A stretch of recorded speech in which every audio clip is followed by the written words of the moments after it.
right price. And one of the great optimists about our future is Sir James Dyson, who's created an engineering hub in Wiltshire and is now planning a new university for engineers there as well. I spoke to him earlier this week and I began by asking him about that project.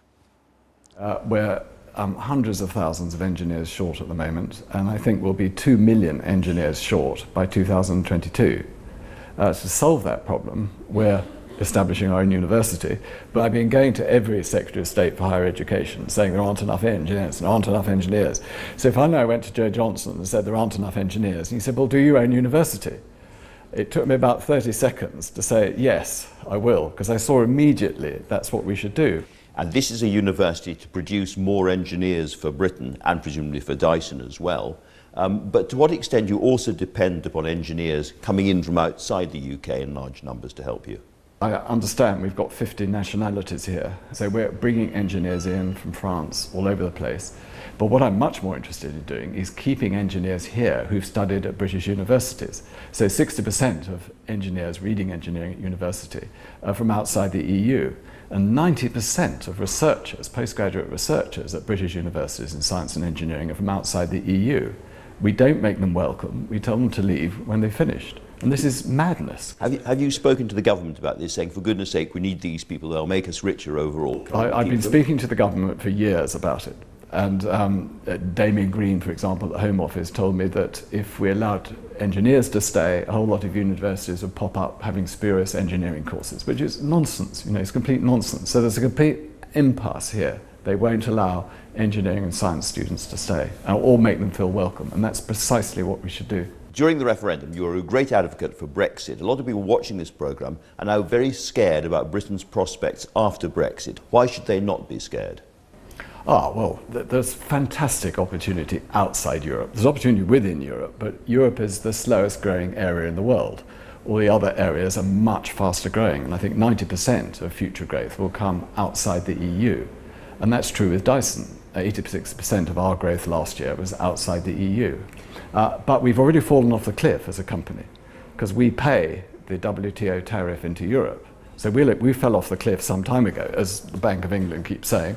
How's it going? Yet we're one of the fastest growing companies in Europe. It hasn't held us back at all. Nonetheless, as you say, more than 80% of your exporting is to outside the EU. What do you say to those people, very often car companies and others, who have complex supply chains connected to the EU at the moment, who are worried about the tariffs to and fro and really think they're in trouble? Well, there's not a problem with the supply chain, because that's duty free. It's the sale of finished cars that is the problem, because it's 10%.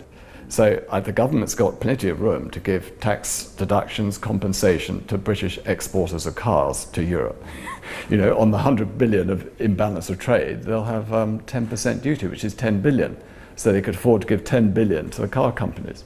As somebody who is very optimistic about Britain after Brexit, how confident are you that this government will actually deliver Brexit, given the way things are at the moment?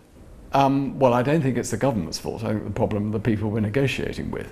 And I think the demanding billions and billions to leave is quite outrageous, and demanding it before we've negotiated anything is outrageous.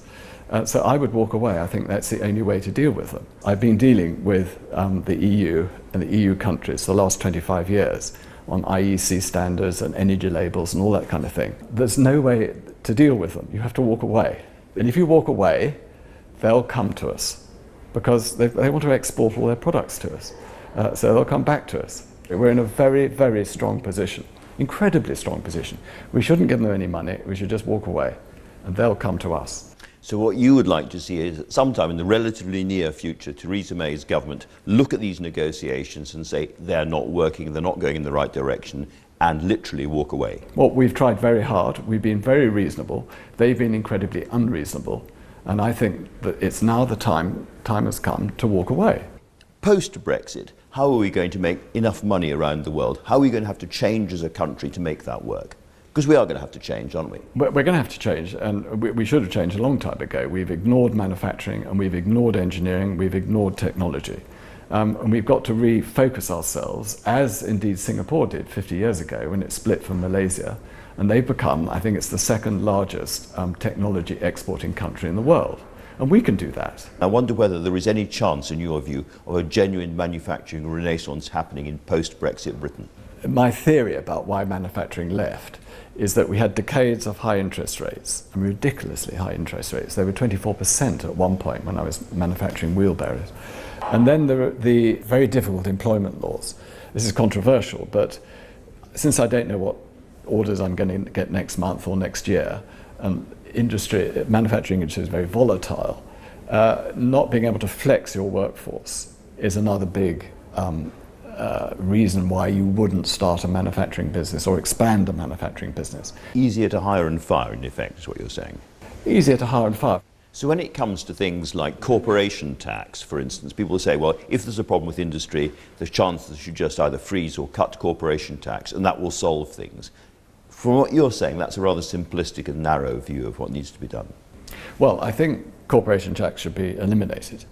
A tax on profits is the wrong way to tax people. Corporation tax is a very odd thing because there's ways of getting around paying it. You shouldn't really be taxing people's profits. You should allow profits to be reinvested. And also, if you remove corporation tax, you encourage a lot of industry to come to Britain. And since we're talking about tax, in the light of recent developments, in the end, should companies pay their due taxes? Is this something that is a moral duty, do you think, for a big company? Yes, it's a moral duty, it's a legal duty and a moral duty. And indeed, we paid 450 million in tax last year, so we're a big contributor. You have thrown yourself now and put 2 billion behind one of the most complicated things any engineering company can do, which is to produce a new car. Can you tell us anything about it yet? Well, I'd love to, but my lips are sealed. But this will be an electric car. Would it be a driverless electric car? It'll be, there'll be some driverless in it. I mean, I can't talk too much about that, but of course that is coming slowly. You mustn't rush that. But no, and it's interesting because we have to develop everything. I mean, we're developing new battery technology because that's crucial to it. Electric motors are something we're pretty skillful in, so we're doing interesting electric motors. So it'll be an entire Dyson car, nobody else's components. And I think at this stage you haven't decided yet whether you're going to actually manufacture this car in the UK or somewhere else. What would it take to make you decide to choose the UK? We're going to make it ourselves, whether we make it here or somewhere in the Far East or wherever. We haven't decided yet. But it's really about component supply and skills. So there isn't anything Philip Hammond could do, for instance? Not really. We will go where it's best to make the car from the point of view of getting the supply chain, which is crucial, and the skills necessary to build it. In terms of all the things you want to do, we haven't spoken about the amazing RAF airfield you have acquired. Just tell us a little bit about it and what you want to do there. Well, we've run out of space here, so we needed somewhere else to expand. We're building a car, and that's a very good place to test it. It was built in the mid-30s, early to mid-30s. At the end of the war, there were 1,000 aircraft on that airfield, and there's 500, actually nearly 600 acres there, and lots of old hangars. It's a wonderful base from which to start. So James Dyson, thanks very much indeed for talking to us. Quite a story. The Oscar-winning